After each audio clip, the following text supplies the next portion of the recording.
Jovanna, are you thirsty?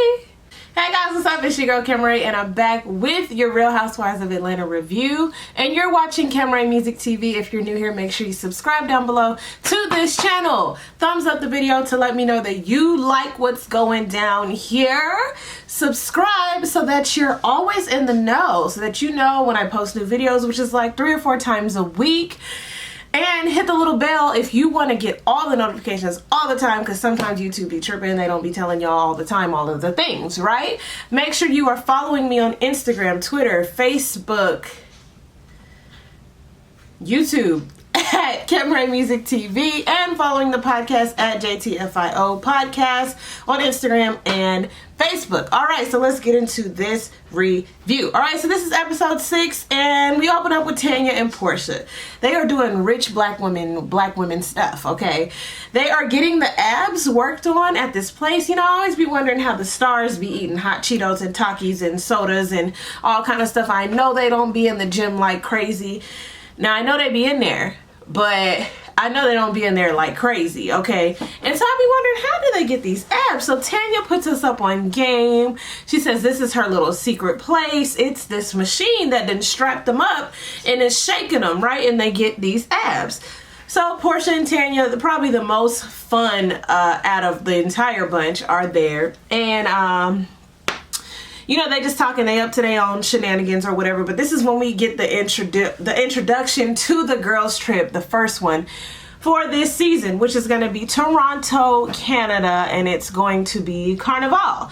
So when I saw all of the pictures from when they went early this year, I thought it was like Antigua or Anguilla or Jamaica or somewhere else. I didn't know Toronto had a carnival. So Tanya comes into the nurse's office or the doctor's office or whatever office they're in, and she has on the full getup, and Tanya's body looks good. Do you hear me? Okay, Portia's on her way back to getting it tight or whatever, but Portia still looks bomb. Okay, I just know I was so mad that these text messages came back up with Nene, because I just was like, bruh, like, you've had kids before. You held her at this high regard because she was little sis, but to just drag her like that with these text messages, it just shows you how, like, kind of nasty she can be, right? So, we got that going on a little later.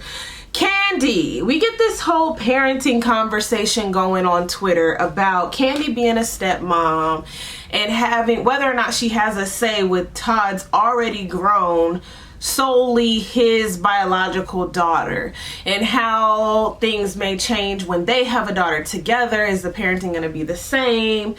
Will she be able to say more to him about her disagreements with him, with how he raises his child, or a female child or a daughter? You know, we don't know. So the conversation on Twitter was that they're shocked. A lot of people are shocked that she has these issues because they're married. And so she should be able to speak up, because when you get married, you take on, you know, the biological, and he takes on the biological. I get it. But at the same time, it's just like, Kayla is grown, all right? And so when you come in as a bonus mom or a stepmom, unless she was like still a child, I just don't know how much say you would have. And the thing about Todd is, it seems like he's kind of like, okay, hold up. This is mine over here, and I don't say nothing about Riley over there. And this is a conversation that they had maybe before they got married, or an understanding that they made before they got married. So to turn around and change it now, it's just kind of like, we're going to need some counseling. We're going to need something where we figure out what's going to be best for us, because I'm realizing this ain't it, which is fine. You should be able to do it in marriage. I think it's important that Kandi does have a say, but all these things that she's thinking of, I think they need to go to counseling because they can afford it, and or just have the conversations with the mediator where they say, like, how are we going to maneuver through this? You know, are you like this because Kayla's grown? Is this your parenting style? Because I'm not really feeling it. Is this your parenting style because Kayla's a woman? Is this your parenting style because, you know, all these other things. So we find out that Kayla feels like he doesn't show emotion well, and I thought it was weird that she brought it up in front of the cameras. Like, did she do this because she knew like he would respond to her because the cameras are around? Because we find out that he just don't be talking to the kids. Like, when he get mad, he'll go like a month, like a few weeks not speaking to him. And I'm just like, you're the parent, you're supposed to be mature. Like, why would you do that? So all these things are interesting.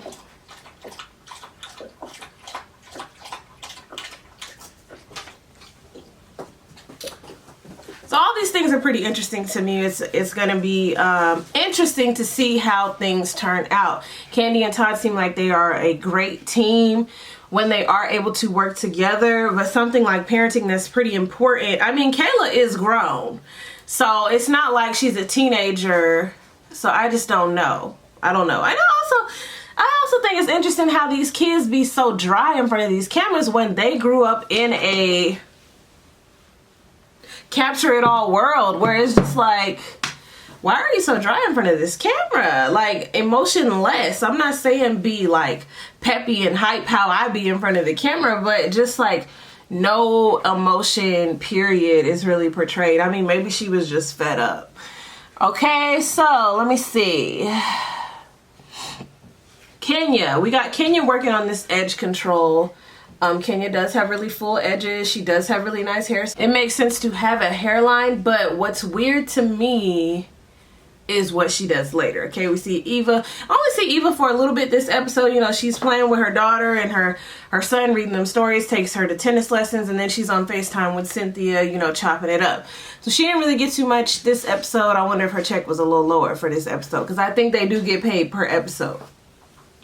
Then Kenya and Kandi, not Kenya, Nene and Kandi. I thought, you know, they're meeting up to go out to eat, and I'm just questioning, like, who is gonna hold Nene accountable? Are we just doing Cece against Nene? Not Cece. Are we just doing Cynthia against Nene when we know, like, Nene dragged everybody on the stage at the reunion. Okay, she had something crazy to say about Kandi. She had something crazy to say about Kenya, Cynthia, Portia, like Tanya, like the whole set. So it's like, why are we, and even was talking to Marlo crazy a couple times, so why are we just sitting here acting like her only issue is with Cynthia? I know we got the little flashback and Kandi was like, well, I'm wondering where we're even at after that, but I'm like, why are you not holding her accountable to be like, listen, I had a problem with what you said or how you felt or how you portrayed or how you acted at the reunion, and if we can't get this worked out, like to where you're apologizing, like, I'm good, baby girl, we'll just coexist in the same spaces, but I can't do it. But I mean, whatever.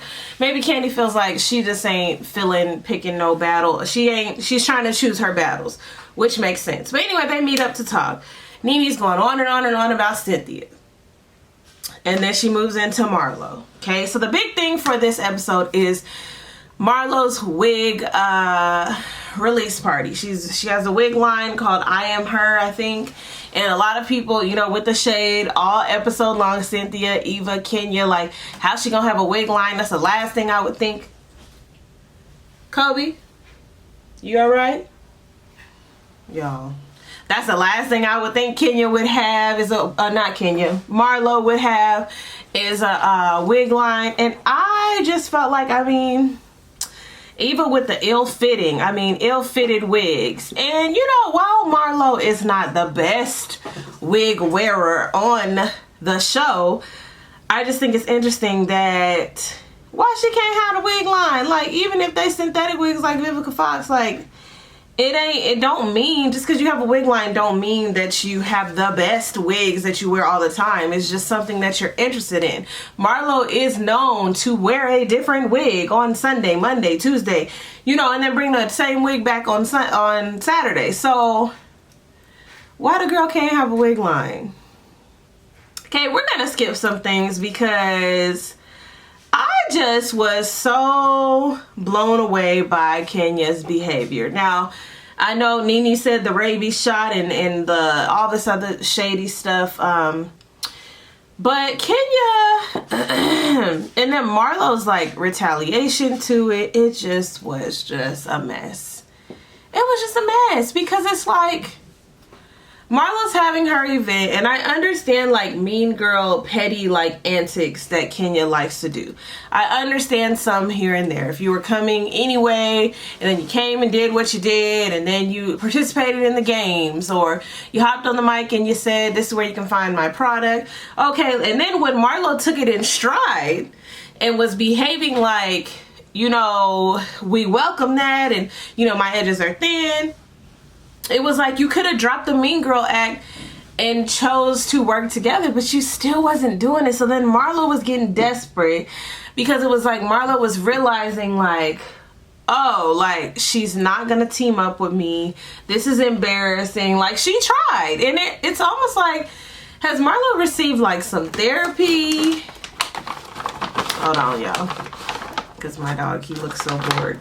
Has Marlo received some therapy, or has she like maybe sat and watched these episodes over and over with a bucket of ice cream, some wine, and a box of tissues? Like, whoa, like the growth, okay? While she has some growth, she still needs some work, okay? So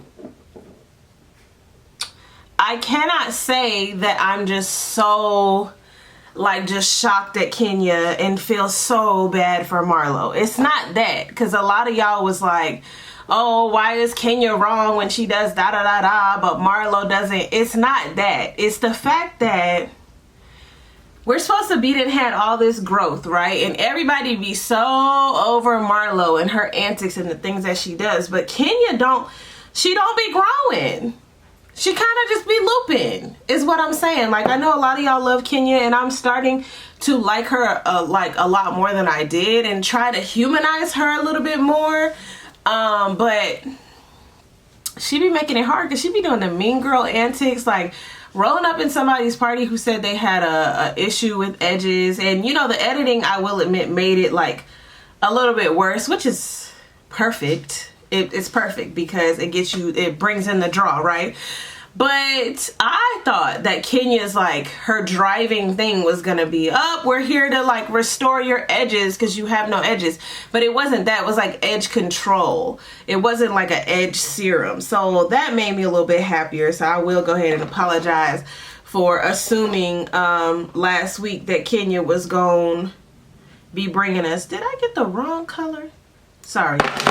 I needed that color. Okay, so assuming that Kenya was just going to be in there absolutely mean girl. All right. So I don't know if you guys remember earlier this year, Portia and Nene had posted like this conversation between the two. It was right after she had gave birth to PJ. Nene's calling her a fat pig, and she's saying, look at those ankles, and she's just dragging. She's just dragging. And you know, this is right before this wig launch party. And so, you know, of course, Portia's like, I'm not speaking to Nene. And I thought it was interesting that Nene is walking around hugging these women. She hugs Cynthia. She hugs Tanya. She hugs all these women. And it's like, you could have just said hello. And maybe hug Shamia, Candy, and that's it. Those are the people that you didn't have a problem with. But for her to be like, oh, let me hug these women, it kind of made me feel like you're at this event by yourself, and you see a crew that you're used to being with. And so it's like, oh, let me go ahead and go speak. And she was like putting herself around them. And I just was like, this is very interesting, because you was sitting on that couch like you couldn't be bothered with any of their friendship. So I understand it's a show. I understand like things go in circles. I understand editing. I understand all that. So don't even waste your time telling me, okay? It's not that. It's just, I just find it very interesting, the things that Nene does. I just find it interesting. All right. Can we talk about,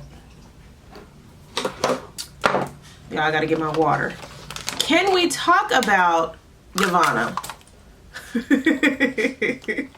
Every time we talk about Jovanna, I want y'all to just imagine this, okay? Just thirst.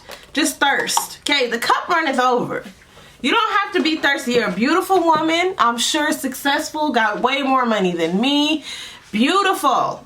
Okay, probably intelligent, Clark Atlanta grad, probably in a sorority, probably a great mom, all of these things.